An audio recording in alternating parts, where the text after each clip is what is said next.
Hello everyone, this is Jimmy Singh, broker owner of Supermax Realty, 647-961-2639. Welcome to my channel, Real Estate Edge with Jimmy Singh.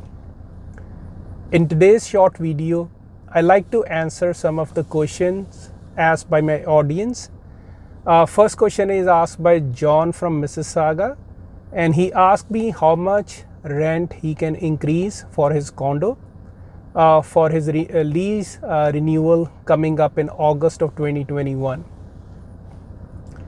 So John, as of now, Ontario government has put a freeze on any rental increase until December 31st, 2021.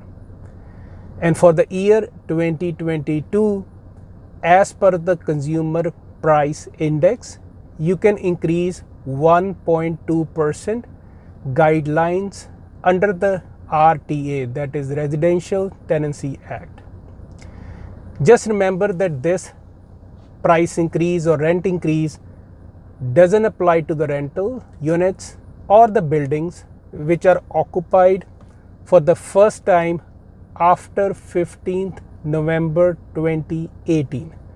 So if your condo is occupied in 2020 2021, these rent increase guidelines, they are not applicable on those properties, just like they are not applicable on social housing, they are not applicable on commercial properties or long-term health care homes.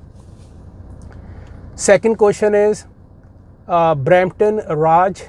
He texted me, he said GTA is getting expensive, and what other small cities or towns he can invest.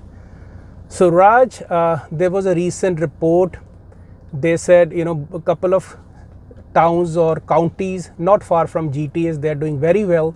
Example, Tilsonburg, not far from Woodstock, south of 401.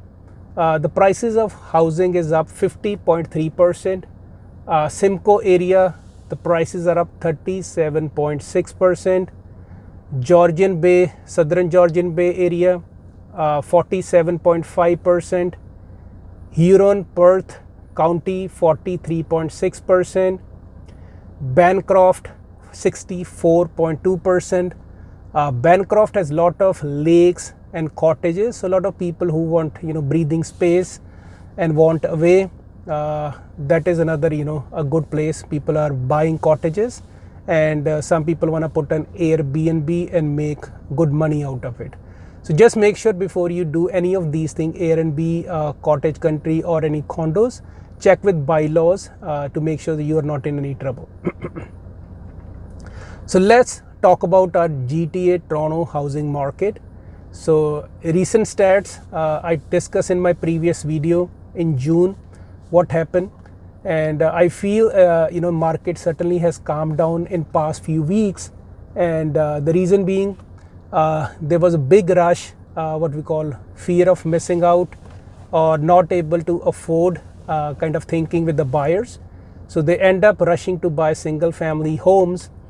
Suddenly the prices risen 26 to 30% in some areas, and now it hit some kind of resistance level. And I think now when people go back in the market, office in the peak downtown areas will open, you will see condos will do very well. It doesn't matter whether it's in downtown Toronto, Mississauga, Richmond Hill, Scarborough, Toronto, Kitchener-Waterloo, because these will be most affordable housing type. And our regional real estate board Toronto have predicted for year of 2021, by the end of year we will actually end up selling 115,000 homes, and we will break the record for 2016, which was set at 113,000 homes. And in my last video I already discussed for the first 2 quarters we are firing full cylinders. We already break couple of records already. Another interesting tweet one of the bankers sent me last week. It is very interesting. So it was an observation or Equifax.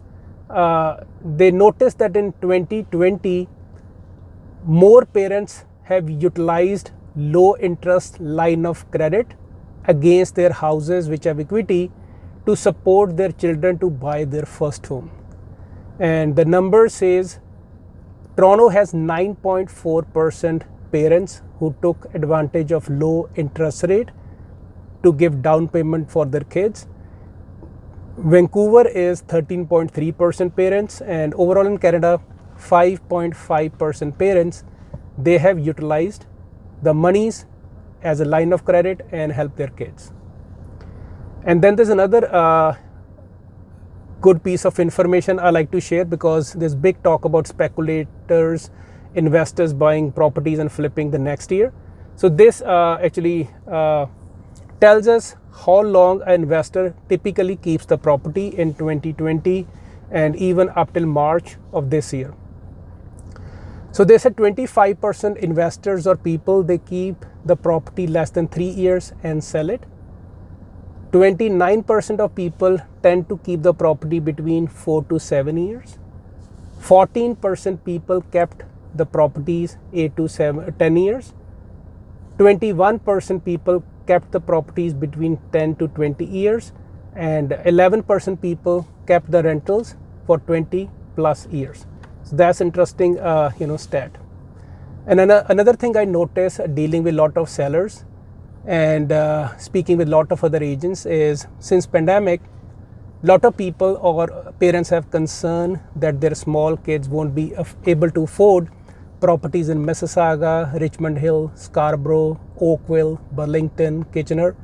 So a lot of people are upgrading for a condo or a townhouse or a small house to a bigger property, but not selling their house. They're keeping their property as an investment, thereby putting way more pressure on already existing inventory in the market.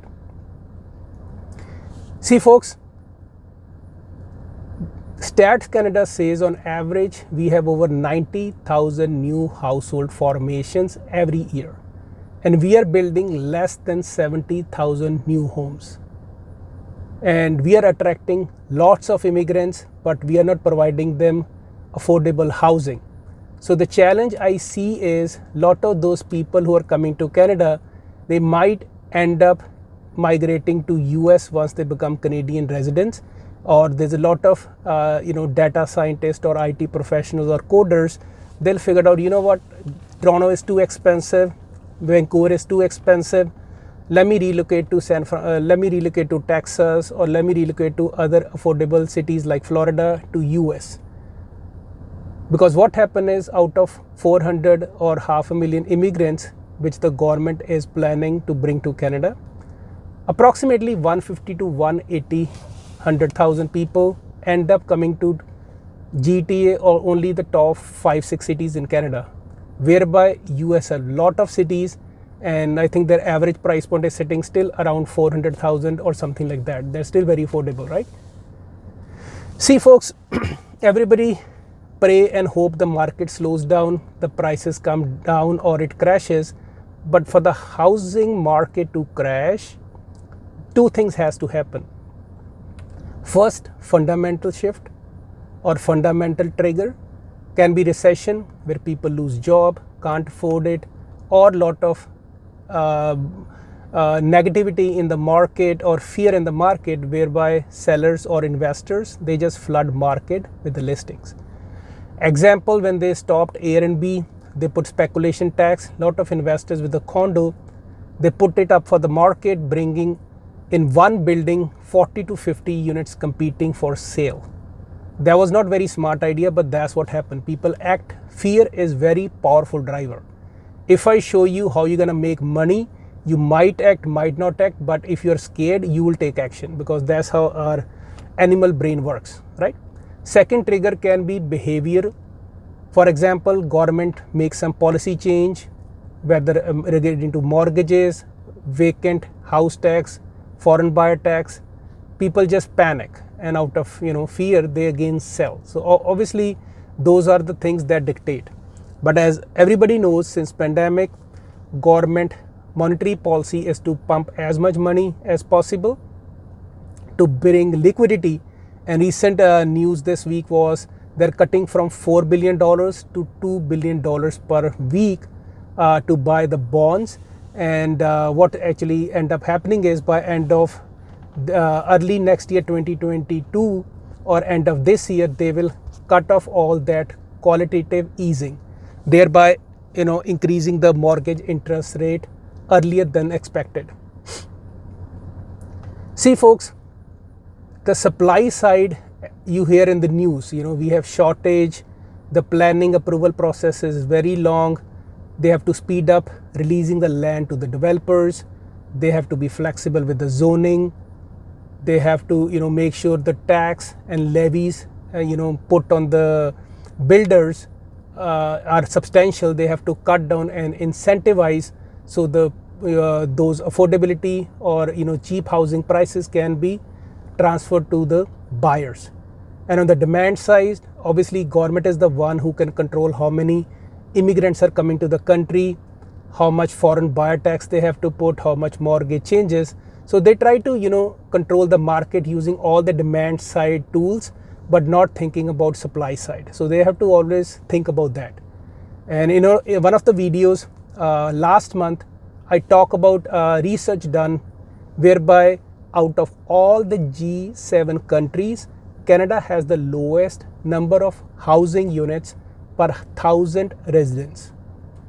Because what happened between 2011 to 2020, in Toronto area, 90,000 fewer homes were built. So that is the main reason we are in this trouble. And government immigration targets what they're saying, 1.2 million people plan to come in next 3 years, should be in line with the supply side.